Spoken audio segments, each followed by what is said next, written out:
Despite the fact that everyone has 1,440 minutes in a day, it seems like some people are absolute ninjas when it comes to time management. Almost as if they're able to get more done in less time, or they're in multiple places at once. Are they just brilliant multitaskers? No.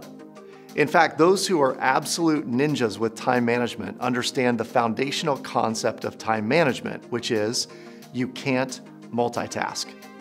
Want proof? Try this experiment. Time yourself handwriting the letters A through Z and the numbers 1 through 26. Do the letters first and then the numbers. Once you have that time recorded, now write the letter A and the number 1, the letter B and the number 2, and do this until you've gone all the way through the alphabet and counted to 26. Make sure the letters and numbers are in 2 different columns. What you'll probably find is you are far faster doing the first instructions where you focus on one list at a time. The foundational reason is you can't multitask. Your brain is only focused on one thing at a time. You are either driving or you are texting. Your brain doesn't do both simultaneously. Now you can shift focus momentarily, but you are most definitely not multitasking. Understand this foundational principle and you're on your way to being a time management ninja. The reality is you've got lots to do, and not all of it has the same level of importance or need for focus as others. So it seems that those who are awesome at getting things done realize that they need to prioritize the highest payoff items before they ever get started. One of my mentors told me once that when everything is important, nothing is important. And not surprisingly, the opposite is also true, that when nothing is important, everything is important. As an example, if intramural sports is just as important as studying, one is probably going to suffer. So one of the other foundations of Ninja Time Management is the ability to identify what is most important and executing that item first. So much of time management relies on your brain functioning well, and it functions most optimally on a certain amount of sleep. That amount varies for different people, but one biological fact remains true no matter what. Your brain goes through a circadian rhythm every 90 minutes. A circadian rhythm is a restorative, regenerative sleep cycle that helps your brain function properly. The more of these you get a night, the better you'll perform. So if you're someone that wakes up groggy, you hit the snooze bar repeatedly, or the first hour of the day is the worst, you're probably waking up in the middle of a circadian rhythm. Your goal should be to sleep in 90-minute intervals. So 3 hours, 4.5 hours, 6 hours, 7.5 hours, 9 hours, 10.5 hours, or you should call your doctor because you are in a coma and no one should sleep for 12 hours. Your morning routine is also essential. I recommend a book by Hal Elrod called The Miracle Morning. Hal maintains that the first hour of your day is the most critical to getting everything you want out of the day. Typically, that means a solid breakfast, exercise, goal setting, meditation, or at the very least, setting your intentions for the day.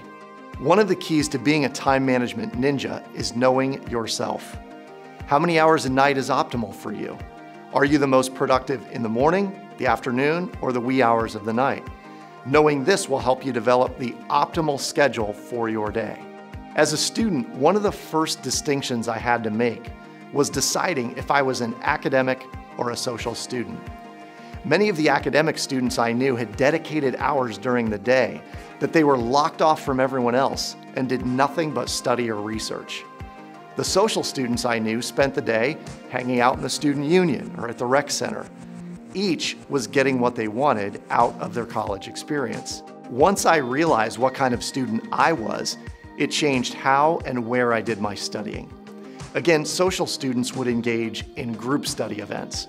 They'd attempt to study in the wide open and high trafficked areas where interruptions were common and candidly, probably something they needed, while more academic students were locked away solo in a privacy room at the library or in their dorm or apartment.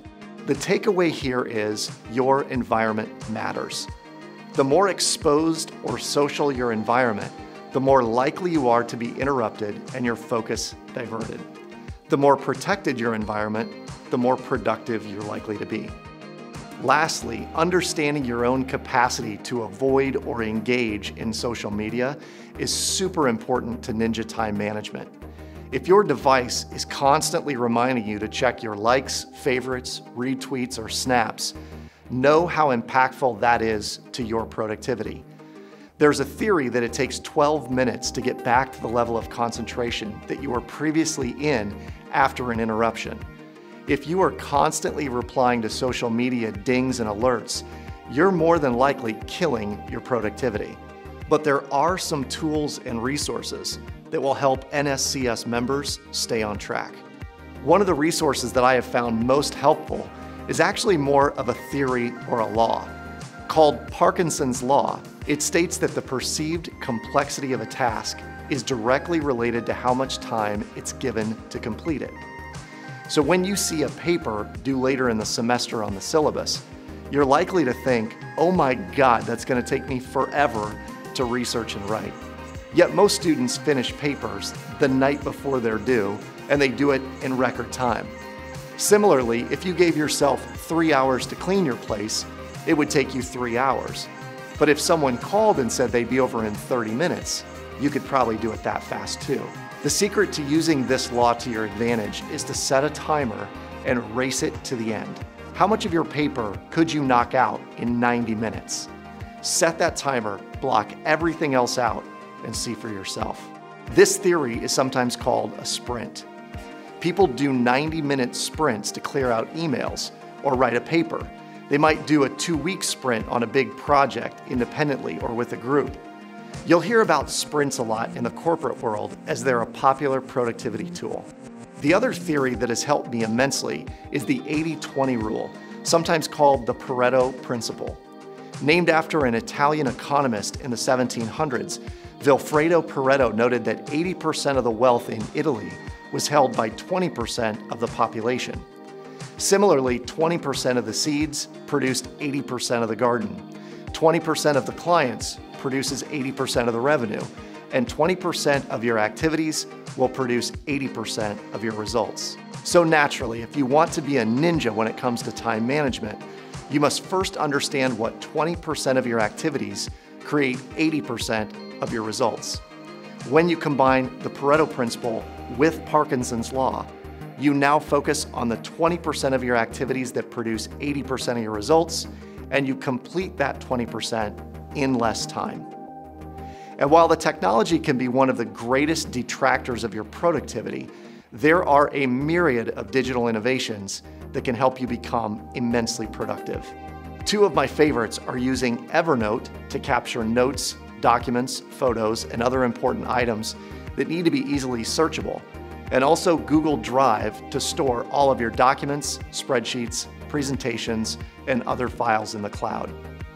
The other online tool I'm a huge productivity fan of is Asana.com.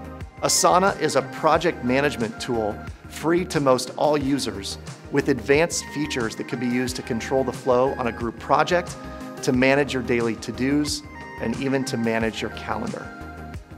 Google Calendar is my go-to for scheduling and keeping my appointments in order, plus the ability to share my calendar with others is awesome for group projects and keeping my conflicts to a minimum.